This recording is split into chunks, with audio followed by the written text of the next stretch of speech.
Boa tarde, meus alunos, tudo bem com vocês? Hoje é sexta-feira, hoje é dia das nossas aulas de História e Geografia. Vamos lá, peguem os livros didáticos e vamos começar nossas aulas. Que legal! Em História também estamos começando o capítulo 2. Vocês são sensacionais, olha quanta coisa bacana a gente já fez em um mês, né? Que legal! Eu estou muito feliz com vocês. No capítulo 2, nós vamos ler como os portugueses vieram. Então, como os portugueses chegaram aqui? Vocês vão ler esse texto, esse pequeno poema, e vão responder as perguntinhas no caderno de acordo com o que vocês entenderam. Façam a resposta e mandem a foto para mim. Vamos entender um pouquinho essa história aqui no Brasil. Professora, a senhora confundiu. É aula de matemática não, hoje é aula de história. Parece, né? Parece que é aula de matemática, mas não é não. Nessa página a gente vai entender um pouquinho sobre os séculos, né? A gente sabe que nossa história oficial está marcada em 1500 aqui no Brasil. Mas o que eu preciso saber aqui é que um século, para dar um século, tem que ter 100 anos. Então prestem atenção na orientação. Se eu falar para vocês ano 100, eu tiro os 2 zeros, vai ficar o século 1. Se eu falar para vocês ano 22, ou ano 2002, eu tiro os zeros e ficam ano 20, entenderam? Então eu vou cortando. À medida que eu corto os 2 últimos números, eu tenho o século. Então prestem atenção aí. Ó, quando ela fala aqui, por exemplo, vamos dar um exemplo. Ano 50. Já deram 100 anos? Não. Então ainda é o século 1. Se eu falar para vocês assim, ano 200, tiro os 2 zeros, fica o século 2. Se eu falar para vocês, ano 1640, tiro o 40, fica 16, século 16. Então vocês vão fazer essas continhas e depois vocês vão responder e fazer a conta de vocês. O ano que vocês nasceram, corta os 2 últimos números e vocês vão ter o século. E a perguntinha 3 tá no texto. Volta lá no texto, na parte de cima, que vocês vão descobrir o século que tiver nas nossas grandes navegações.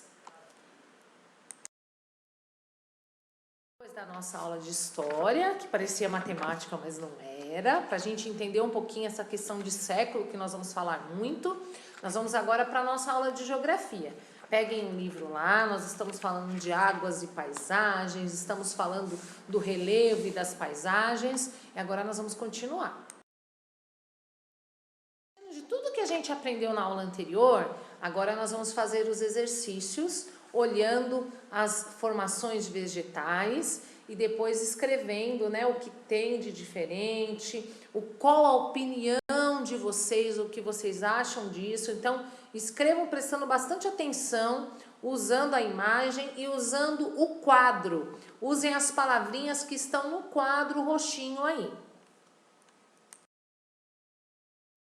Na página 19, a gente continua os exercícios. Então, primeira coisa que vocês vão perceber aí é observar essa foto, analisar bem essa foto e responder as questões abaixo.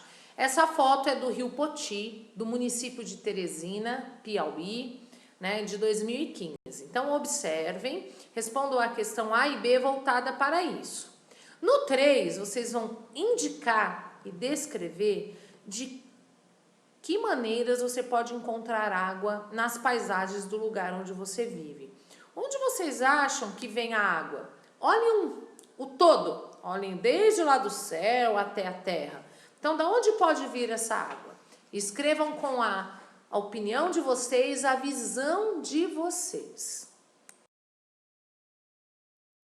Na página 20, é bem legal. No exercício 4, vocês vão fazer um desenho de uma paisagem que vocês gostam, que vocês conhecem, que vocês já viram, que apareça o elemento natural água.